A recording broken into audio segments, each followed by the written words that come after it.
आप सभी पत्रकारों का स्वागत है। हिमाचल प्रदेश में इस मॉनसून के चलते लगभग सभी इलाकों में बारिश के कारण नुकसान हुआ है और उस नुकसान के कारण बहुत सारे लोगों की जिंदगी चले गई, घर चले गए, जमीन चले गई। अगर मैं इस बात को कहूं कि ये क्रम लगातार 2023 के बाद बना हुआ है, जब आपदा के कारण हिमाचल प्रदेश में बहुत बड़े जान माल की क्षति हुई है, नुकसान हुआ है। अब की बार जो नुकसान हुआ है, शुरू के दौर में मंडी जिला से हुआ था, जिसमें एक ही रात में 42 लोगों की जिंदगी चले गई थी, जिसमें सबसे ज्यादा मेरे विधानसभा क्षेत्र सराज में नुकसान हुआ था। लेकिन जैसे जैसे मानसून का ये दौर आगे बढ़ता गया, पूरे प्रदेश में नुकसान होने की घटनाएं होती रही। चंबा में बहुत बड़ा नुकसान हुआ, कुल्लू में बहुत बड़ा नुकसान हुआ, कुल्लू में, मनाली में, बंजार विधानसभा क्षेत्र में, और यहां तक के जो मैदानी इलाके हैं, जो हमारे ऊना का जिला है, वहां पर नुकसान हुआ। और ऐसे में लाहौल स्पीति एक ऐसा हमारे पास एक जिला रहता था जहां कम बारिश आमतौर पर होती थी और कम नुकसान भी होता था। लेकिन अब की बार हमने इस बात को भी देखा कि लाहौल स्पीति में भी इस बारिश में बहुत बड़ा नुकसान हुआ है, बहुत बड़ी क्षति हुई है। भले ही किसी की जिंदगी यहां पर लाहौल में नहीं गई, लेकिन नुकसान बहुत ज्यादा हुआ है। उस नुकसान का जायजा लेने के लिए मैं यहां लाहौल के इस इलाके में आया हूं, और लाहौल के इलाके के साथ साथ में नुकसान जहां भी हुआ हिमाचल प्रदेश में अधिकांश जगह में पहुंचा हूं। अभी कुछ जगह जाना बाकी है। और पिछले कल हम सुबह से शाम तक, अगर मैं जगहों का नाम लूं, कोकसर में गए, सिस्सू में गए, तेलिंग में गए, गोंदला गए, यंगला गए, चंद्रभागा जो संगम है हमारा तांदी के पास, वहां गए, जोबरंग गए, लिंदूर के गांव में पहुंचे, गोरमा पहुंचे, हालिंग गए, जालमा गए, जसरत गए, उदयपुर गए और करपट गए। और मैं इस बात को देख रहा हूं कि बहुत बड़ा नुकसान इन सब इलाकों में हुआ है।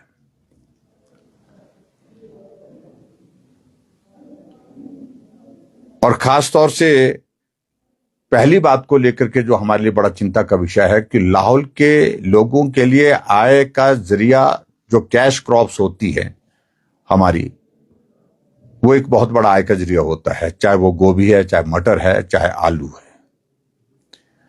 लेकिन रास्ता बंद होने के कारण, सड़क अवरुद्ध होने के कारण, गोभी का जो सीजन, भरपूर सीजन था और अच्छी मात्रा में गोभी का इस बार उत्पादन हुआ था, लेकिन वो मार्केट तक पहुंच ही नहीं पाया और खेतों में ही अभी तक जो है वो सड़ रहा है। अब तो उसको बचाने की भी कोई गुंजाइश नहीं रही। यानी कि बहुत बड़ा नुकसान किसानों का इस बारिश के कारण हुआ है, क्योंकि जो नकदी फसल गोभी की, विशेष तौर से गोभी है, ब्रोकली है, उसके साथ साथ में मटर की है, मटर का भी सीजन जो है पीछे जो रहा, तो उसको मार्केट तक पहुंचाने में कठिनाई रही और कठिनाई के चलते जो है वो सारी की सारी फसल तबाह हो गई। इसके अलावा जो हमने और चीजें जो देखी हैं, एक तो फसल के कारण जो है आर्थिकी पर, यहाँ इस इलाके के लोगों के जो आर्थिकी पर बहुत बड़ा नुकसान, मतलब बहुत बड़ा जो है वो इसका बोझ पड़ेगा, बहुत बड़ा जो है इसका असर होगा। कल जहां हम गांव में गए, चंद्रभागा के पास भी हम रुके थे, जो तांदी गांव है, लगातार दोनों तरफ से मतलब नदी के कारण कटान होने की वजह से वहां लोगों की कई बीघा जमीन जो है वो चले गई है। और अब तो स्थिति ये आ गई कि गांव भी असुरक्षित हो गए। और इसी तरह से हमने जो जसरत है मैंने जहां पुल के पास नीचे गए थे, उस गांव में तो बहुत सारा सैकड़ों बीघा जमीन जो है वो उस जमीन ही नहीं रह गई, वो सारी बह करके चले गई। अब उसके बाद नौबत गांव तक की आ गई है, यानी कि गांव का जो जहां गांव में घर हैं वो घर भी संकट में आ गए हैं। आने वाले समय में उन गांव को हम सुरक्षित माने ऐसी गुंजाइश नहीं रहेगी। उसके बाद हम लिंडूर के गांव में भी गए।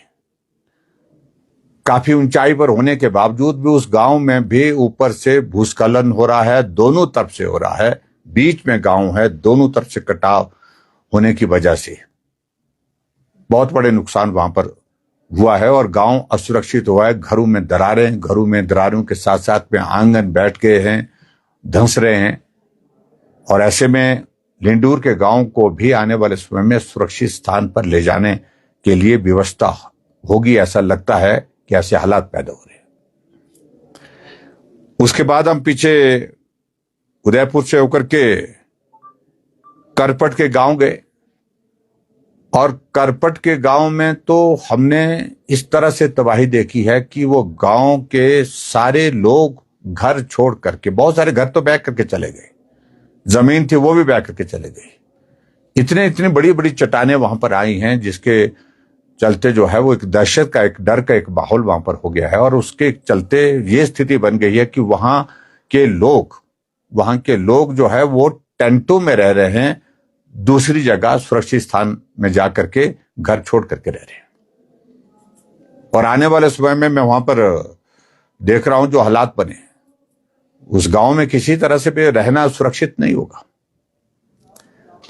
और आप ये मान करके चलिए, कल गांव के लोगों ने भी रिप्रेजेंटेशन दी है कि अल्टीमेटली उस गांव को सुरक्षित स्थान के लिए हमको शिफ्ट करना पड़ेगा। ये स्थिति वहां पर करपट के गांव की है। और इसी तरह से करपट से जो पीछे गांव है, क्या नाम उस गांव का, जो शकुली, जहां नुकसान करपट की तरह नुकसान हुआ है, चंगुट की बात भूला था नाम। उस गांव का भी नुकसान बहुत ज्यादा हुआ। उसमें भी वहां के लोगों को भी कुछ जगह सुरक्षित स्थानों पर ले जाने की स्थिति, मतलब नौबत आ जाएगी, ऐसा लग रहा है कुल मिलाकर के जो नुकसान वहां पर हुआ। लेकिन मैं इस बात का जिक्र कर रहा हूं कि अभी तक जो नुकसान हुआ है, सिर्फ और सिर्फ वहां पर अभी तक सिर्फ पटवारी कुछ जगह पहुंचा। कुछ जगह जो लोगों से जानकारी मिली है, अभी तक पटवारी भी वहां पर नहीं पहुंचा है। प्रशासन के अधिकारी पहुंचे हैं लेकिन राहत अभी तक नहीं मिली है। और नुकसान हुए काफी टाइम हो गया, लेकिन अभी तक फौरी राहत के रूप में कुछ मदद होनी चाहिए थी, ऐसे लोगों का कहना है। लेकिन अभी तक मदद नहीं पहुंच पाई है। और खास तौर से मैं इतना जरूर कहना चाहता हूं, यह स्थिति सिर्फ लाहौल की नहीं, पूरे हिमाचल प्रदेश में जो आपदा के कारण नुकसान हुआ है, वहां फौरी राहत के रूप में तौर पर जो है जो मदद मिलनी चाहिए, तुरंत मिलनी चाहिए थी, अभी तक अधिकांश जगह नहीं मिल पाई है। पहले प्रदेश सरकार के नेताओं का कहना रहता था, कांग्रेस के नेता, चाहे मुख्यमंत्री सुखविंदर सिंह सुक्खू जी हैं, चाहे उनके और मंत्री, एक स्वर में बोलते थे केंद्र मदद नहीं कर रहा, यही रोना रोते थे, केंद्र से कुछ नहीं मिला। लेकिन मैं बड़ा स्पष्ट करना चाहता हूं कि 2023 से अभी तक हिमाचल प्रदेश में डिजास्टर में चाहे एनडीआरएफ का पैसा आया, एसडीआरएफ का पैसा आया, और वो पैसा 5,500 करोड़ रुपए से ज्यादा आ चुका है। और अब की बार जो आपदा हुई, उस आपदा को केंद्र सरकार के समक्ष पूरा रखने के लिए, जो नुकसान हुआ है उसकी जानकारी देने के लिए मैं व्यक्तिगत रूप से दिल्ली गया। पार्टी के हमारे राष्ट्रीय अध्यक्ष जी से मिला, हमारे पार्टी के प्रदेश के अध्यक्ष भी साथ में थे, सारे सांसद हिमाचल प्रदेश के केंद्र में गृह मंत्री जी से मिले, नितिन गडकरी जी से मिले, फाइनेंस मिनिस्टर से मिले, और बाद में मैं व्यक्तिगत रूप से प्राइम मिनिस्टर से भी मिला, जानकारी दी। और मैं प्रधानमंत्री नरेंद्र मोदी जी का धन्यवाद करता हूं कि ये पहली बार हुआ जब आपदा हिमाचल प्रदेश में आई और उस आपदा के दौरान देश का प्रधानमंत्री हिमाचल प्रदेश में आकर के जायजा लेने के लिए पहुंचे और जायजा लेने के पश्चात हिमाचल प्रदेश के लिए 1500 करोड़ रुपए का पैकेज का ऐलान करके गए। यह से पहले कभी नहीं हुआ। जो कांग्रेस के नेता बार बार कहते थे कि कुछ नहीं मिला, कुछ नहीं मिला, अब वो ऐसा नहीं बोल रहे हैं कि कुछ नहीं मिला, बोल रहे हैं कि बहुत कम मिला, नुकसान बहुत ज्यादा हुआ। अरे नुकसान बहुत ज्यादा हुआ है तो प्रदेश सरकार की जिम्मेवारी नहीं है क्या? अगर केंद्र सरकार ने ही सब कुछ करना है तो प्रदेश सरकार किस काम के लिए? छोड़ देना चाहिए उनको। और उल्टा हमारा प्रश्न है कि जो 2023 में नुकसान हुआ, केंद्र से जो पैसा मिला है अभी तक वो लोगों तक मिला नहीं। जिसका घर टूटा है उसको पैसा नहीं मिला, जिसकी जमीन चले गई उसको नहीं मिली, किसी की गौशाला चले गई उसको नहीं मिला। आपदा का पैसा प्रदेश सरकार को चलाने के लिए नहीं होता है, ये आपदा के प्रभावित लोगों की मदद करने के लिए होता है। लेकिन ये हिमाचल प्रदेश में बार बार कांग्रेस के नेता जो केंद्र का डिजास्टर का जो पैसा आ रहा है उसको सरकार चलाने के लिए, तनख्वाह देने के लिए, पेंशन देने के लिए खर्च कर रहे हैं, जो मैं समझता हूं कि आपदा प्रभावित लोगों के साथ एक बहुत बड़ा अन्याय है। और उसी तरह से हिमाचल प्रदेश में सरकार की तैयारी इस बार आपदा के दौरान थी ही नहीं।